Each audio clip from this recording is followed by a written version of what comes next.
Iran और Israel America की जंग के बीच ईरान की तरफ से एक ऐसा बयान सामने आया है जिसने सबको चौंका कर रख दिया है। दरअसल उसने भारत को लेकर एक बयान दिया। आपको पता है, स्ट्रेट ऑफ हॉर्मूज ईरान ने रास्ते बंद किए थे, लेकिन भारत के लिए बड़ा दिल दिखाया और उसके 2 जहाजों को जाने की इजाजत दी। और इस बीच अब एक ताजा बयान सामने आया है। कहा जा रहा है कि अगर ईरान और भारत में दूरियां होती, अगर इनके बीच नजदीकियां कम हुई, तो कोई तीसरा इसका फायदा उठा ले जाएगा। आखिर ऐसा क्यों कहा गया? आखिर ईरान की तरफ से किसका बयान सामने आया? और ऐसे वक्त पे जब एक मिडिल ईस्ट में एक अलग लेवल पर तनाव है। बातचीत करने के लिए हमारे साथ चेतन जुड़े हैं। इस पर चेतन हमें अधिक जानकारी देंगे। चेतन, ईरान के साथ भारत के संबंध अब क्लियर तरीके से सामने आए। अब राजदूत का जो बयान है, आई थिंक मुझे लगता है बहुत बड़ी बात कह गए कि भारत और ईरान में अगर खटास आती है तो फिर फायदा तीसरा ले जाएगा।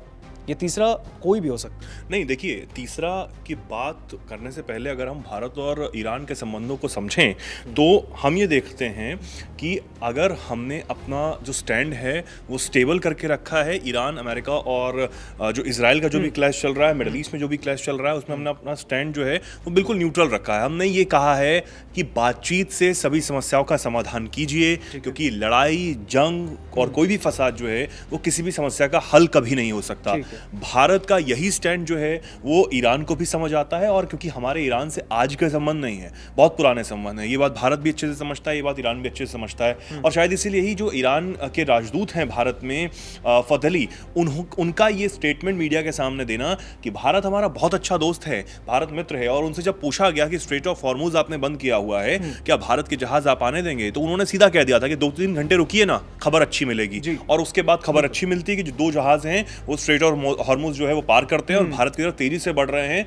कुछ दिनों में वो भारत भी आके पहुंच जाएंगे। तो जो कहीं ना कहीं सरकार की बात अगर हम माने तो अफवाह फैलाने की जो कोशिश कहीं ना कहीं की गई, लोगों में एक पैनिक जो है वो कहीं ना कहीं क्रिएट हुआ कि गैस की कमी हो रही है, तेल की कमी हो रही है, लंबी लंबी कतारें इस वक्त हम अलग अलग शहरों में देख रहे हैं। तो शायद वो जो एक अफवाह है वो भी शायद जो है वो खत्म हो जाए, क्योंकि गैस की हालांकि कमी नहीं है, सरकार बार बार ये कह रही है कि कोई कमी नहीं है हमारे पास गैस की, बस हमें पैनिक क्रिएट नहीं करना है, हमें स्टॉक नहीं करना है, जो कि लोग सोच रहे हैं कि ज़्यादा से ज़्यादा इकट्ठा करके अपने घर में रख लिया जाए। उससे कुछ होने वाला नहीं है, क्योंकि पर्याप्त मात्रा में देश में मौजूद है गैस, और ये बार बार सरकार इस बात को कह रही है। हालांकि अब इसको लेकर ईरान के जो राजदूत हैं फतली, वो ये कहते हैं कि दिल्ली तेहरान संबंधों पर उन्होंने मजबूती से बात की और कहा कि दोनों देशों के हित समान हैं, ईरान और भारत का भविष्य भी काफ़ी हद तक एक जैसा है। ऐसे में दोनों देशों को एक दूसरे के हितों को ध्यान में रखना होगा।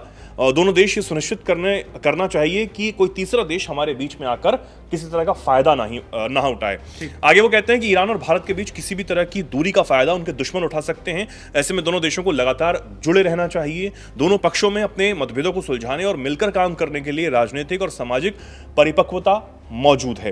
तो ये कहीं ना कहीं ईरान का स्टेटमेंट, ईरान के राजदूत हालांकि भारत में हैं, लेकिन उन्होंने ये अहम स्टेटमेंट ऐसे वक्त में दिया है जब उनका देश पूरी तरीके से युद्ध में एक तरीके से घिरा हुआ है, झोंक दिया गया है, और 2 देश लगातार अटैक कर रहे हैं। हालांकि पलटवार वो जरूर कर रहा है, लेकिन अभी तक अमेरिका के क्षेत्र में पलटवार नहीं कर पाया है, इजराइल के क्षेत्र में पलटवार नहीं कर पाया। मतलब अलग अलग देशों में जो पलटवार हो रहा है, और वो हो रहा है अमेरिकी बेसिस पर, हम ये सब जानते हैं। और हम ये जानते हैं कि इस वजह से ईरान के जो पड़ोसी देश हैं जिन पर अटैक्स हो रहे हैं, जिनके देश में अमेरिकी बेसिस पर अटैक हो रहे हैं, वो अब ईरान के खिलाफ आ चुके हैं। और यहां तक कि सऊदी, जो कि खुद परेशान है और अपनी सुरक्षा को लेकर बेहद चिंतित है, वो पाकिस्तान को डिफेंस पैक्ट याद दिला रहा है और डिफेंस पैक्ट लागू करने का ऐलान भी सऊदी कर चुका है। तो कहीं ना कहीं पाकिस्तान को भी ईरान के सामने आकर खड़ा होने की बात जो है वो सऊदी कह रहा है, बार बार कह रहा है। और समझिए कि अगर पाकिस्तान इस बात को मना करता है तो एक तरफ कुआं एक तरफ खाई है पाकिस्तान के लिए।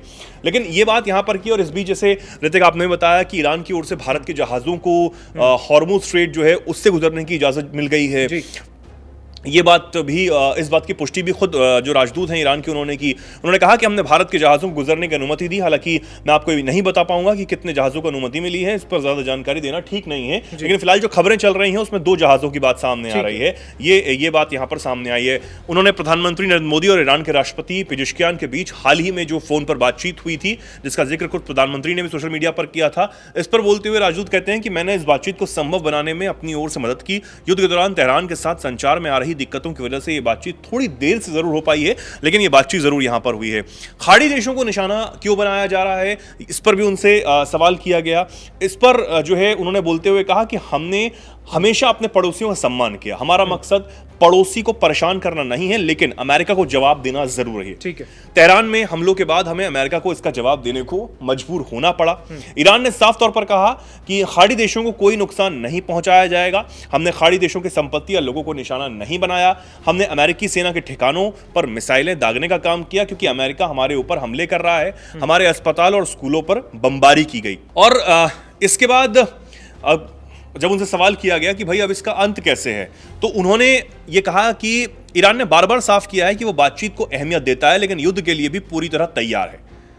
हमने कई बार यह ऐलान किया कि ईरान बातचीत और युद्ध के लिए तैयार है, दोनों के लिए तैयार है। हम बातचीत को ज्यादा अहमियत देते हैं, लेकिन झुकने वाले नहीं हैं। ये बात भी ईरानी राजदूत ने साफ कर दी है। यानी कि हम ये देख रहे हैं कि आने वाले समय में जो अमेरिका चाह रहा है, जो इजराइल चाह रहा है कि वहां पर रजीम चेंज हो जाए, वहां पर सुप्रीम लीडर को निशाना बनाया जाए। और आप समझिए कि नए सुप्रीम लीडर को निशाना बनाने के दावे जरूर किए जा रहे हैं, लेकिन अगर ये सच है कि नए सुप्रीम लीडर को भी जो है वो उसी तरह अमेरिका और इजराइल एलिमिनेट करते हैं, तो शायद ईरान और ज्यादा आक्रामक हो जाए। अभी बयानों से तो यही साफ होता है कि ईरान झुकने वाला नहीं है और वो हर उस तरीके से पलटवार करेगा जैसे वो करना चाहता है या फिर जो उसकी क्षमता होगी। बिल्कुल। और जो वो करता आया है अब तक। देखिए, ईरान पे जितने दबाव इजराइल और अमेरिका ने संयुक्त रूप से दिए हैं, ईरान की तरफ से बराबर यही बयान सामने आए कि हम बैकफुट पे नहीं आएंगे, और अगर अमेरिका या फिर इजराइल हम पर इस तरीके से हमले करता रहेगा तो इसका जवाब हम देंगे और इसका पलटवार हम करते रहेंगे। लेकिन इस बीच अब भारत को लेकर ईरान की तरफ से यह बयान सामने आना कि भारत के साथ अगर ईरान के रिश्ते अच्छे भविष्य में और रहे तो ये दोनों ही देशों के लिए अच्छा है, और अगर खटास होती है तो फिर तीसरा फायदा ले जाएगा। ऐसे में ये एक बहुत बड़ी बात इशारों में ही हो जाती है। अब देखना होगा कि भारत इस पर क्या प्रतिक्रिया देता है। फिलहाल इस खबर पर आपका क्या कहना है, कमेंट सेक्शन में हमें बताइए। धन्यवाद।